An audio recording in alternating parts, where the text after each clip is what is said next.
बच्चों,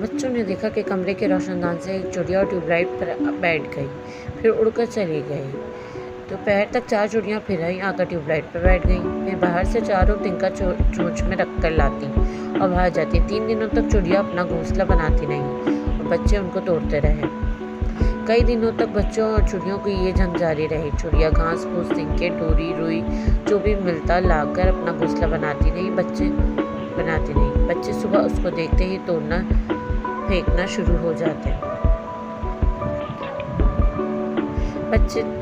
बच्चे घोंसला तोड़कर फेंकने की बातचीत कर ही रहे थे कि उनकी माँ ने इधर उधर सुन लिया। माँ बोली, नहीं बच्चों, घोंसला अगर चिड़िया तुम्हारा घर तोड़े तो तुम्हें कैसे लगेगा? बच्चों ने एक दूसरे की तरफ देखा, फिर बोले, माँ देखो ना, इन्होंने हमारा कमरा कितना गंदा कर दिया है, हमारे बिस्तर सब खराब कर दिए। माँ ने बच्चों को प्यार से समझाया, देखो बच्चों, जैसे मैं तुम्हारी माँ हूँ, इस तरह ही चिड़िया भी उनकी माँ है। जब तुम्हें कोई परेशान करेगा तो मुझे दुख होगा, तो क्या तुम लोगों को दुख नहीं होगा जब मुझे कोई परेशानी होगी? बच्चे बोले, जी अम्मी जान, अब हमें समझ में आ गया, हम अब कभी भी घोंसले को नहीं तोड़ेंगे। माँ ने